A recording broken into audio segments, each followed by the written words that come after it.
This is the Free Grace International Podcast. freegrace.in. Hello and welcome to the Free Grace International Podcast. My name is Kristah. This is Lucas. and we're glad to be here. I wasn't sure if you were introducing me or if you were about to say this is kind of a Tuesday or awkward something. introduction. No, don't worry. But we're here and we're ready to go. All right, so today I thought it would be cool if we kind of talked about some things that are on our website, just to show what we've been doing. Some of this is a little bit older, things we've done in the past, but some of them is things that we've been working on quite recently. So the first thing that I thought would be cool to talk about was your article on 7 rules for debating an atheist for Christians only. For Christians only? Mm-hmm. Yes, okay. I do remember it. Would you like me what to would you remind like to What would you like to say about it? Okay, so, reading this article, I got the feeling that there's some people that you have interacted with that approach the whole debating thing with being kind of mean. Relish. Yeah, with relish. Relish the opportunity to eviscerate people. Mm-hmm. Eviscerate or viscerate? Why do you think that is? Inviscerate. That's the... Pride. So there's I think legitimate believers whose sin happens to be self-righteousness and pride. Mm-hmm. I can say that because that tends to be kind of where I land. And so one of the things that being a good Christian person can do is it can offer you kind of this excuse to be superior. And so sometimes when somebody that already has a propensity towards that gets threatened or feels like their philosophical database is being threatened or whatever, they get a bit mean. Or they do the like the drive-by shooting. If it's online, if it's on social media, they'll drop a big long comment on a debate and then zip out of town as quick as they can and block the person or whatever, you know. So I've just seen some kind of nasty tactics in discussing things with atheists or people that are, maybe even just considering the faith. The other thing is not just what I've seen, but also what I've heard from unbelievers about what Christians have said and done to them. There's as many stories from their perspective. From atheists. From atheists, yeah. So you've had a lot of experience talking to atheists, right? Yeah, relatively. I mean, for a few years, our ministry, as you know, had a kind of a branch that we called Questions from Atheists, and it was focused on having, hopefully healthy discussions with atheists.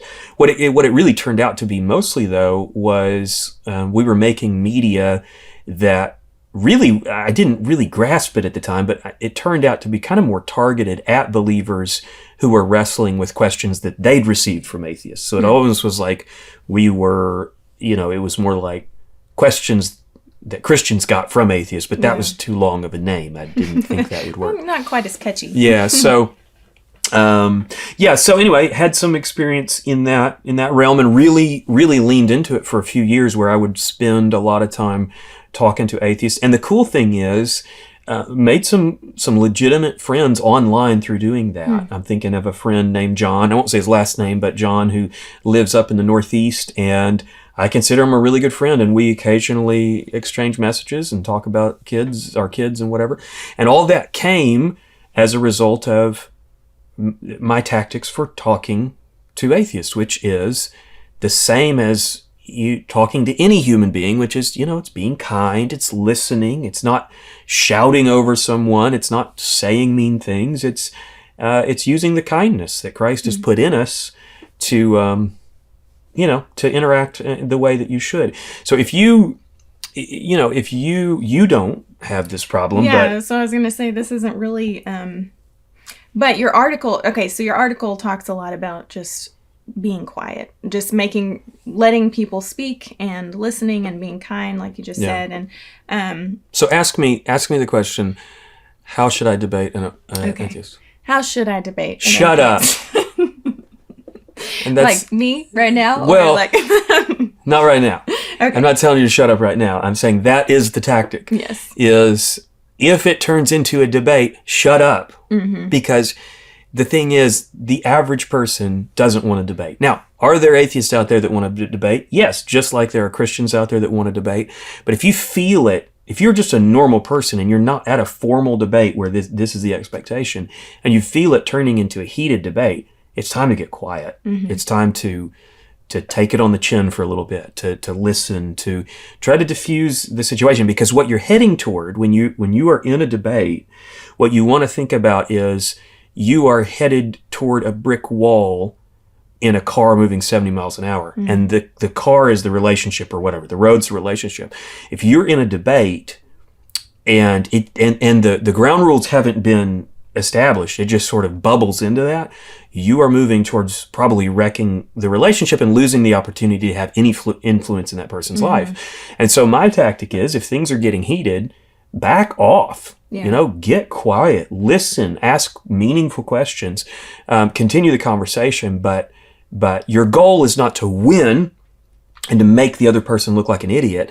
Your goal is to be a kind friend who is available. And so the way I think of it is like, if any of my atheist friends ever decide to reconsider the faith, I think it's a fair chance that they would call me because we have a good relationship. We talk and we can laugh and we can. You're not going to say, I told you so. Yeah, it won't be that. It'll be like, oh, I'm so glad to hear that. Let's talk about it. Yeah. Or even if they're kind of in the halfway in the middle or something, it's still just, we're not out to win, debates. We're out to win people's hearts and minds. And that is a really different task. It's a really different thing. So that's why I say shut up. I mean, if you struggle with talking over people and debating, it's time to probably get quiet. It doesn't mean you don't talk at all. It just means that your tone probably needs to change. So now you were going into saying yours is different. Well, What's yours? yeah, my temptation is to not engage at all because I'm afraid that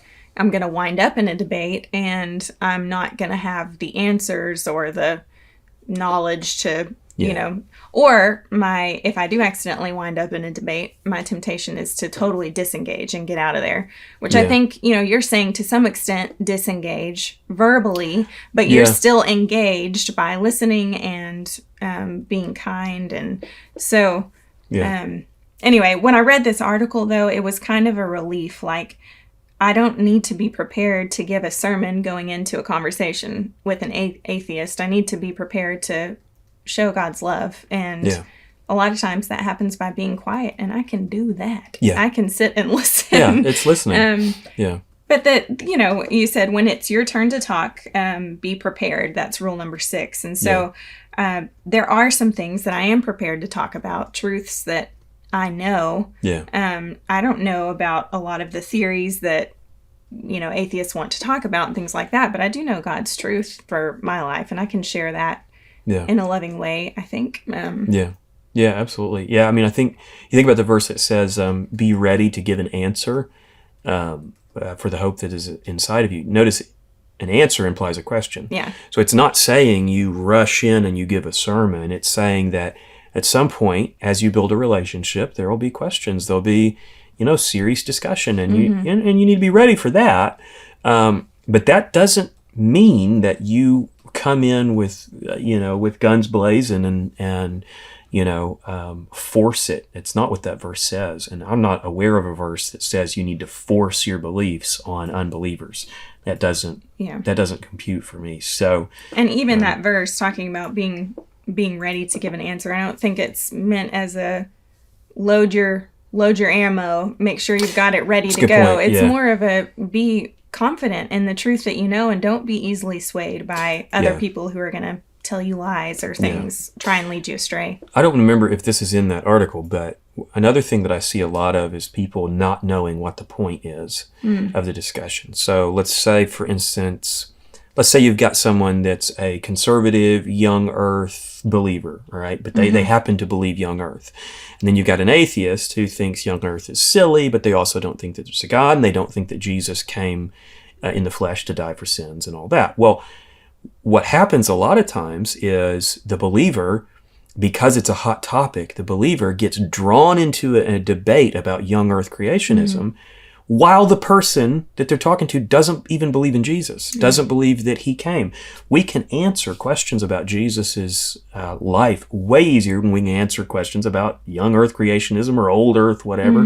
You know, it's so a lot of people get distracted and they get pulled into topics that are just kind of circular, and they don't win someone's case for belief in Christ. So for me, if I'm talking to an unbeliever or someone who, someone who's never believed or someone who has kind of fallen away from belief, my goal is to not talk about those other things. I mean, to let them talk about what they want to, but not take the bait on any of that. What I want to talk about is Jesus. I want to talk about what do you think about Jesus? What do you think about the historical evidence of Jesus? What do you think about the supernatural claims of Jesus? I mean, it's all about Jesus when we're getting started. And so if somebody hasn't believed in that, I don't care about the other stuff. I don't, all that other stuff is great to talk about between believers when somebody believes in Jesus. But if they haven't, I don't want to go into any of that because it's not the point.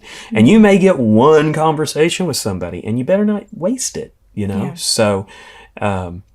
So that's my thought on it. Well, I encourage you, if you're listening and you haven't read this article, to go read it on our site. It is called 7 Rules for Debating an Atheist for Christians Only.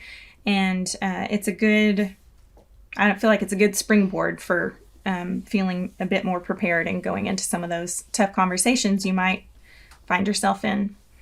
Okay. Well, let's talk about something else that you've been working on more recently. You have been adding music to the site. Yeah, we have, I don't know how many songs. We have quite a few songs on the site. These are songs that I like to say me and my friends have written. You've worked on some of the lyrics on some of these songs. My brother has worked on some of these songs. Sometimes we hire singers to come in they usually have their own studio and they send us the vocal tracks, but we'll hire singers to sing on songs that we've written. And so it's kind of a team effort, but it's the point of it is to have free grace music with free grace themes that hopefully is also interesting to listen to. I'm thinking you might be referencing the song that I just put up today. Yeah, I'm not sure that I've even heard it in its finished state, form. So this was a song that I wrote a long time ago, and it was about something else then. It was about, I'm not even sure. Recently, though, I've been kind of going back through old songs and saying, is there something we could use in these old songs for, the website? Because in a sense, we're kind of like a record label in a way, except we're doing it in a really odd way. We're producing all the music ourselves and then hiring out the parts of it, and so this song is probably 20 years old or something, maybe 10 years old. I don't know, 15. Let's make it 100 years old. This song is 100 years old, but it's old. But we kind of retooled it for this. I guess we could listen to it. Yeah, let's listen to it.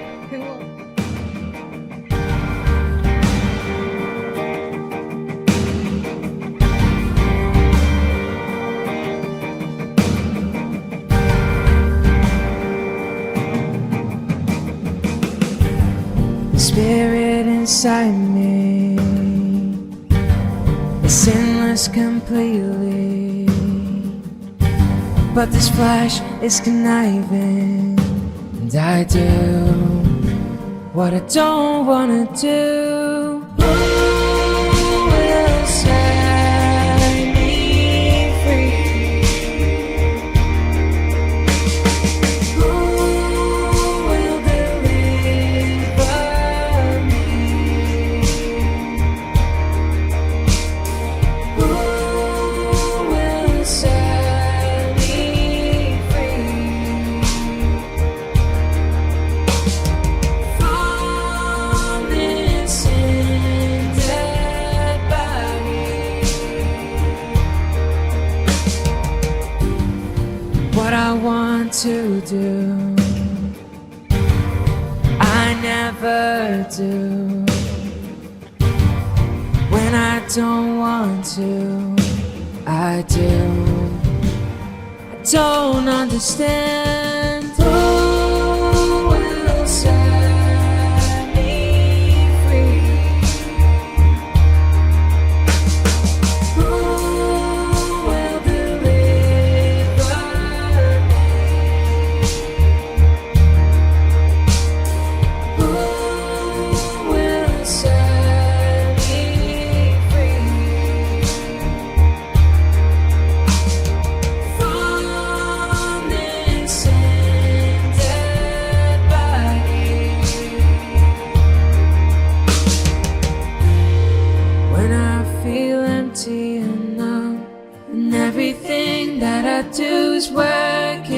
fix me when I feel broken and stunned. 'Cause everything that I try doesn't change me.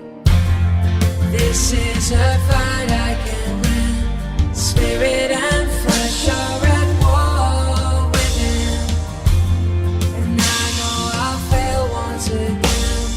Who can save me from this body of death and sin?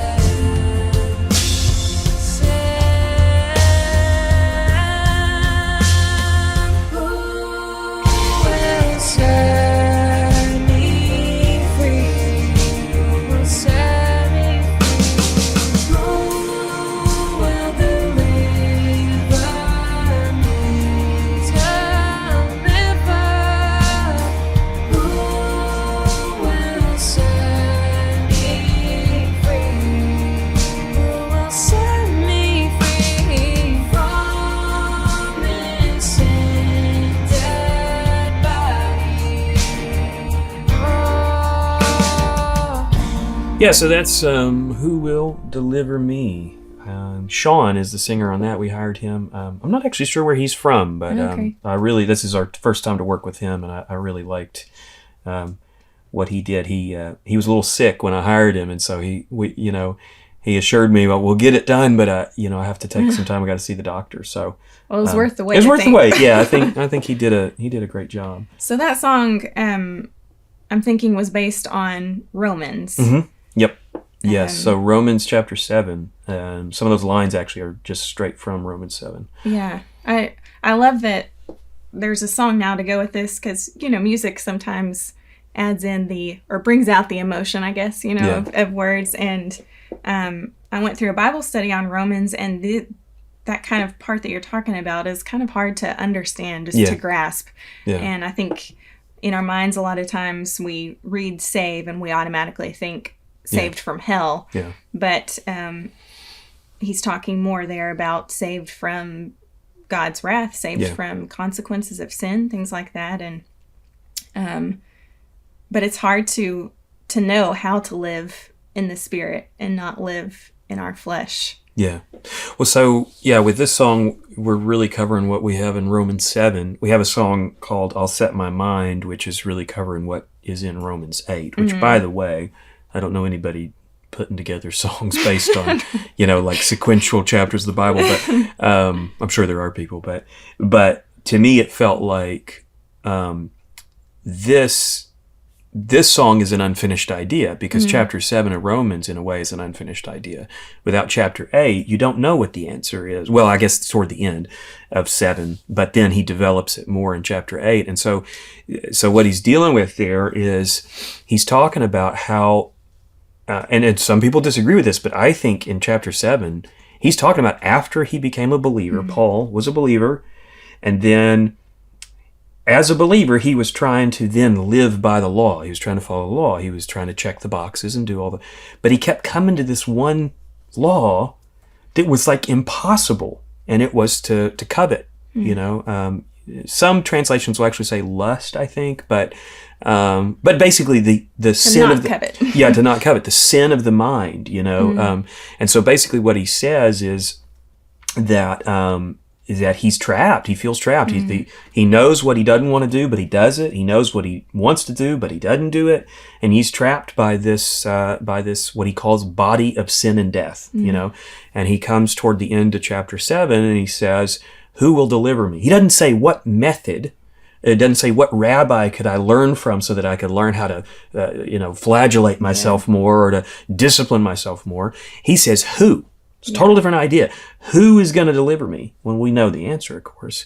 But then in chapter 8, he develops this idea of setting your mind, of where you set your mind. Now, we got a song on that we're not going to talk about today, but maybe we could do that next week, called I'll Set My Mind. And it deals with kind of the answer to that question. What do you do to be delivered? And ultimately, it's Christ who delivers us, but there is an expectation on us to set our mind where it ought to be, so that the fruits of the Spirit can grow. Yeah. I think he does kind of mention it before because this isn't at the end of 7, why don't right? we read that? 24 and 25. So he says, "O wretched man that I am, who will deliver me from this body of death? I thank God through Jesus Christ our Lord. So then, with the mind, I myself serve the law of God, but with the flesh, the law of sin. Yeah. So he does kind of mention his mind there. So That it mentions the mind, mentions that it's Christ. Yeah, Yeah. that it's, and I feel like that 24 was kind of huge for me in understanding this a little more, because I have felt that way a lot of times when there's a sin that, you know, you confess and then you think you're moving on from it and then it comes right back again. Yeah. And it's like, Yeah, over and over. I can't beat this. Obviously, I can't work hard enough to fix this. And so you just get to a who will deliver me point, and thanking God that he's the one that does that. So, love the song. So you can get to that and all of our songs by going to freegrace.in/music. Okay. And by the way, I mean, folks, I see a little cart on here. Can you purchase so these? I wish I could change that icon. So the cart it puts it in your cart, but they're free. You can download them. Okay. But that's the way you do it. You can either do it that way, or you can go to our store and you can download. So you can download either the album, which is just all the music we have, all at once, or you can download individual songs. I notice we have people downloading songs from all over the world. Cool. So you can download it for free, and then you can put it in your own player or whatever. It's just however whatever you want to do with it. You can share it with others. Our mentality, I mean, a lot of groups that are making music, I understand why. They make sure to copyright it and make sure nobody copies it and nobody downloads it for free or whatever. But we just want the message to get out, so we're supported by financial supporters so that we can do this stuff and so that we can make it free. So we want people to download it, to share it. We want people to steal from us, in a sense. So it's not stealing, but we want it to be spread. And so free is the way to go, in our opinion. So, all right. Well, last thing we can talk about is an article that I wrote, which actually... Oh, I picked this one, didn't I? I picked this one. Yes, you did. Do you want to say something? Just watch this. We have a spinning table, everybody. Okay. The cord. Okay. So this one's called... Yeah, so what we're doing is we're kind of picking material that each of us have done, and so I pick things for her, she picks things for me, at least ostensibly. That's how it happens. Sometimes we make suggestions, which was today how it happened. God's Big Important Job for You is the name of this article, and this one was posted recently. I think this is your most recent article on the site, right? God's Big Important Job for You. Now, it's targeted at moms, it looks like, because the first subtitle in there is "As a Stay-at-Home Mom, ... So, give me kind of the background. What is it that where is this article coming from for you? Well, I mean, that's just where I'm at right now. I'm a stay-at-home mom, so that's the perspective I'm coming from. But this article is for everybody. It's the truth in it, I guess I'll say, or whatever, comes from Psalm 6, and was reading about David, who was apparently having a really bad day, or a number of days. He was really afraid, and it's kind of funny that you picked this and I picked we picked the other song, because it's a Deliver Me verse, which I feel like David says it a lot in the Psalms. Okay. He really understood this the truth that we need deliverance from outside help, not something that we can do for ourselves. So I'll read the verse that this is kind of all talking about. Deliver me, O save me for your mercy's sake, for in death there is no remembrance of you. In the grave, who will give you thanks? So that last part is what kind of caught my attention, though, because it's kind of, he's saying deliver me, and I feel like he's kind of presenting his case. Here's why you should deliver me, because if I'm dead, who's going to remember you? Yeah. When I first read praise? Does it say praise? Who will give you thanks? Who will give you thanks? Okay. Like, I don't think about giving God thanks as a super important job to do. I mean, that's something that we kind of overlook a lot of times. Well, like with the kids, it's like, say thank you, and they're like, Thank you. What if that's Last night I made fish tacos for dinner, and Eiley was our daughter, she was trying to be very polite. I knew that this would be a difficult dinner for her, that fish isn't always her favorite, and this was new, but she was so sweet. She said, "My teeth really like it. My tongue not so much." And she found a way to be grateful. She was trying to, she knows she's not supposed to be ungrateful. Oh, that's funny. So, just a side note, I didn't know those were fish tacos. I noticed you ate the fish without. I just thought you eat tortilla. the fish. So you're supposed to put the fish in the tortilla? Yeah, like it all goes. Oh. Everything on the table was meant to be inside of a tortilla. It goes in the tortilla. Wow. Okay. Well, I mean, it was cool. I didn't, it was a slab of fish and I just started eating it. I noticed that Eli, our middle son, we had a bowl of shredded cheese about like this, and he goes both hands in and just, and filled up a whole tortilla. Like and I thought, tennis ball worth of. yeah. So I looked at that and I was like, I don't recognize a taco there. I see a pile of cheese on top of a tortilla. That's it was funny. An interesting Okay. dinner. Fish tacos. Anyway. Okay. Point is gratitude. Yeah. It's important. But I think so when I first read this, I read it as David was like physical danger in death. There's no remembrance of you. If I'm dead, I'm not going to be here. But after listening to that song, I was reminded of how death is talked about differently in Romans. Yeah, that's you can true. be spiritually dead. Yeah. And I think it can still apply. I don't know what David's, actual purpose, like what he was actually talking about. There's so little context in the Psalms. But I think that it could apply, because if I'm spiritually dead, I am not remembering, I'm not representing Christ. Well, that's a good point. Yeah. So. Yeah, that's kind of a new angle. I hadn't thought of it that way. I could see that, though. I'm certainly not giving him thanks. Yeah. Yeah, it's kind of like God probably will do things to hopefully bring you back to where you are giving thanks and you are grateful. And but when he's delivering us from our sin and the Spirit is transforming us, then it brings him more glory. We're giving him thanks. Anyway. Yeah, that's good. So how can they find that article? Okay. That one is at freegrace.in. God's big important job for you. There's a search bar somewhere. / a bunch of stuff. Yeah. There's a search. It actually is / articles. On the site you can search by different categories, and so this falls into family probably. Yeah, so that's one of our categories. We're trying to collect various things to help people that are parenting, people that are, I don't know if we have much about marriage relationships. We probably have some. We do, actually, because I was thinking that's something we could talk about too. Yeah. We're going to talk about our marriage. Our marriage. Yeah. We're married to each other. So, there's also a little what did you want to say about it? No, there were some marriage-related articles. Okay, marriage-related articles. Okay.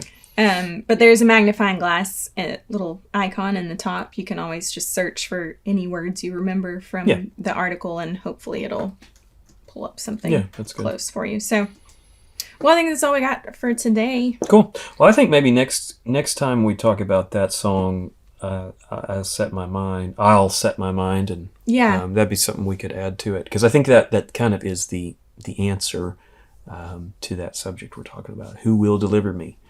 Or it's part of the answer, I guess. Mm-hmm. So, and it's I remember getting to chapter 8 in Romans, and it was just like, oh, finally.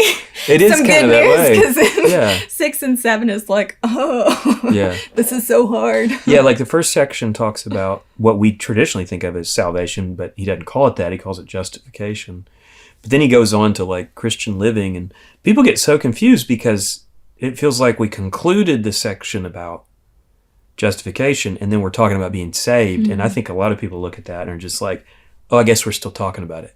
But he's really moved on, to this idea of being saved from damage in our lives, saved from God's discipline, saved from God's wrath. He lays the foundation really well in the beginning of you're saved eternally. Yeah. And then, but you're still here for a while. So then what? Yeah, what's the point? Yeah. We still need saving. Yeah. Every day. We need everyday saving.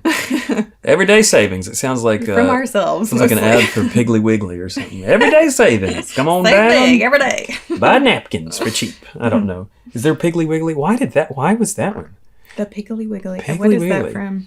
That's an old grocery store. Yeah, but is it like local or is that like in a movie? Oh, or maybe something? it is. I don't know. The roof blew off the one in Kilgore when I was a kid and we stopped going. But I'm thinking of the brown pig, which is a sandwich you can get in Marshall.